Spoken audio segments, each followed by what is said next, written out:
I'm journalist, graduated in journalism in São Paulo, in Brazil.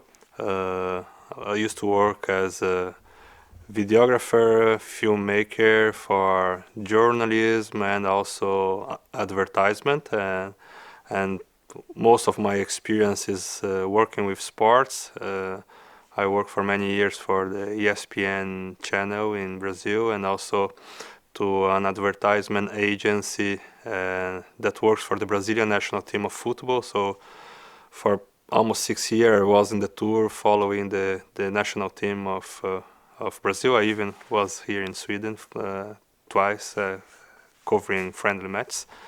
I'm 36 years old, born in Santos, a city in the shore close to São Paulo. And I used to live in Rio de Janeiro before this trip. That is almost 3 years ago that I'm on the road.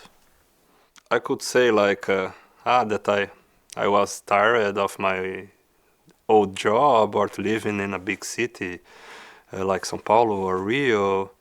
But actually I think the best answer that is why not. It's the life is short, the time passes fast, and there is so many things to see and to learn, and I'm free, and I think we used to complicate a bit the things, and are used to find excuses to postpone things that we want to do in life, and I just felt that was the time for me, and I used to say that I had a kind of call from the road, or it's something that I really wanted to do, and to see the world with my own eyes, and to have like this beautiful experience that I'm having.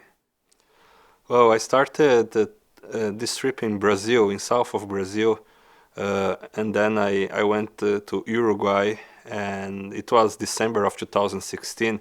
The idea it was to reach the Pacific coast, because Brazil is in the Atlantic side. So I crossed to Argentina and then to Chile, and then north in direction to Colombia, passing by Bolivia, Peru, Ecuador. It took me 1 year. It was around 10,000 kilometers. After that, I took a flight to Israel, and from where I was planning to start a trip to Africa through Egypt.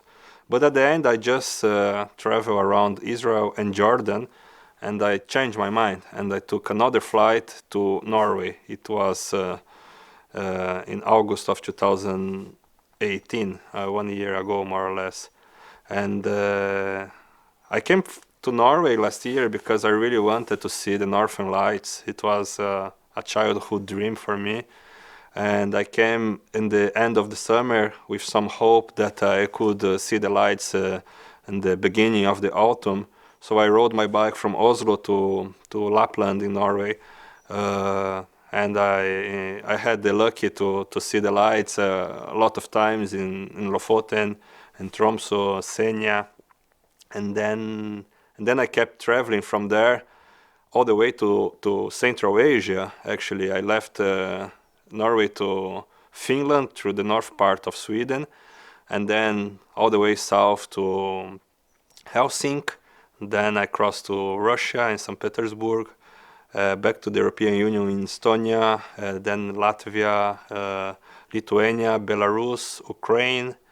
It was the winter already, so I got some minus 15 degrees in December of last year. And then Moldova, Romania, Bulgaria, and Turkey. And in Turkey, I started a new trip. Like, it changed completely everything. It's part of Turkey is in Europe, the part of Turkey in Asia, and the culture and everything is new. And it was like the beginning of this year in 2019. And then I rode my bike in direction to Georgia. But passing by some very nice places in Turkey. Is a very big country, one of my favorite ones. And then I went to Georgia, Armenia, Azerbaijan, Kazakhstan, Uzbekistan, to rode the Pamir Highway. Is one of the most scenic highways in the world. It's parts of the old Silk Road. So it's like it's a chain of mountains that takes you to almost 5,000 meters of elevation. So then Tajikistan started the Pamir Highway until Kyrgyzstan. And from there I took a flight to Denmark because I felt that it was time to, not to finish, I think the trip never ends, but it was time to have a break. But I wanted to see the Northern Lights again and spend a time again in Lapland, but that time in Sweden, because last year I didn't, basically I didn't travel in Sweden last year.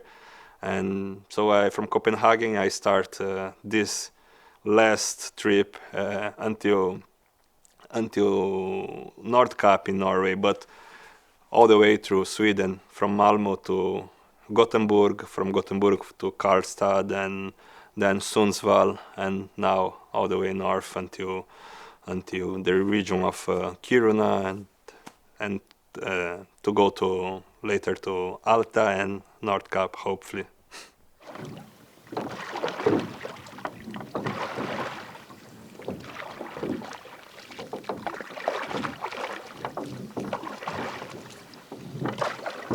I was in Skellefteå a few days ago, and I met someone that recommended me to take this road because it was more interesting than to keep on only on the main road. So you see, I have more wildlife and more beautiful places to see. And when I was just before to Åträsk here, right? And then I met this man on the road, like in this gravel road, and he was out of his car. He just saw a bear and two cubs, and then I saw, oh, I never saw a bear in my whole life. I was so close now. And then Stig is this man, and he invited me. He said, "Oh, you have I have a guest house. If you want, you are welcome. It's a place for hunters or fishermen." And I was in the beginning of my day. It was like only 30 kilometers that I did at that moment.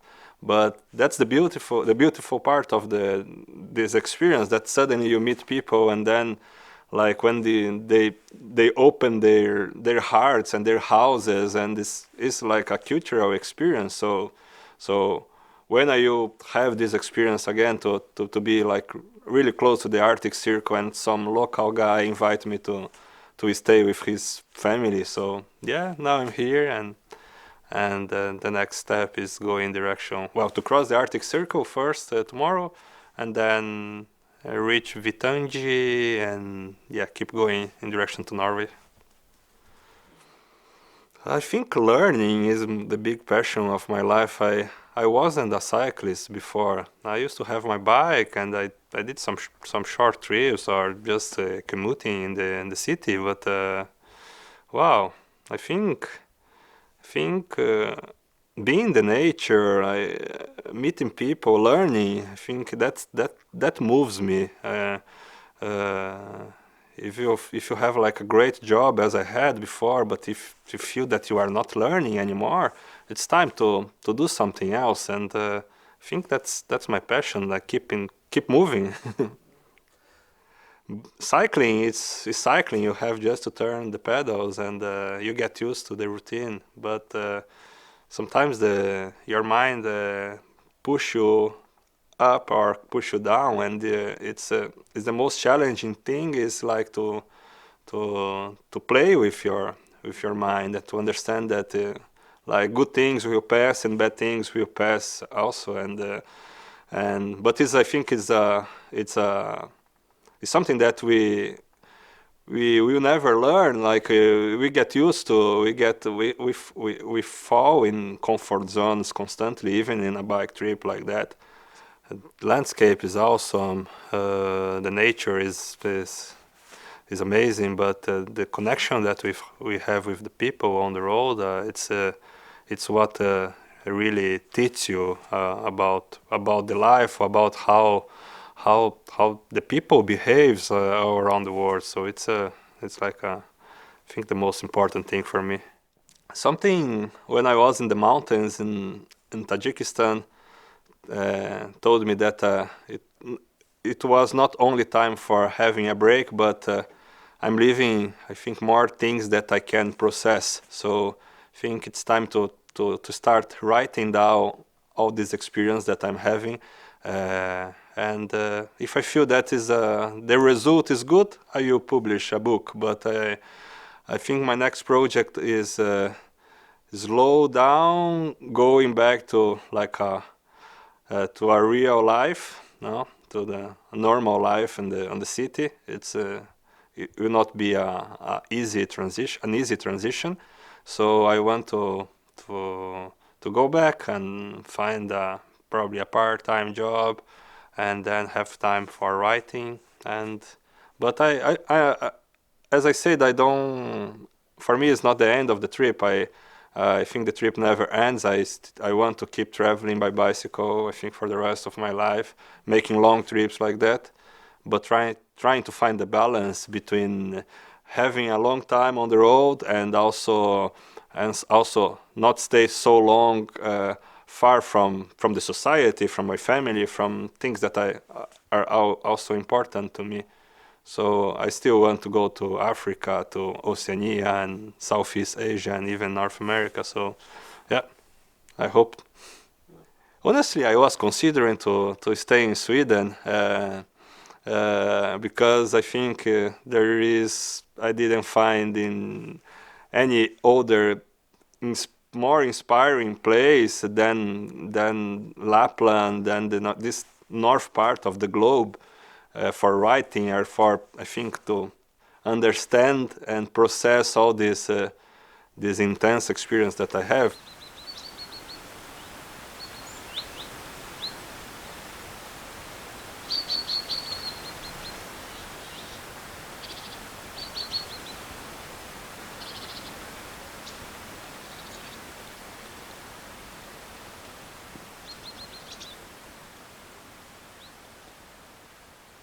I can't complain about any people. Like, as I say, the people are the most beautiful part of the experience. Of course, there is some countries or some regions that they are even more friendly, like in Turkey, for example. Like, I think in all the Muslim countries, they have this tradition to invite you, to welcome you, to offer you something. And the north part of Europe, they have this reputation that being a cold place or like close people. And last year I had an experience more or less like that in Norway and Finland. I met really great people, but I didn't have too many interactions as I'm having here in Sweden. And that's something that surprised me, because I was expecting something similar to Norway and Finland, and the Swedes are much more friendly and like, wow, like this man inviting me to stay with him. This culture of the fika, all the time people drinking coffee and inviting you for that.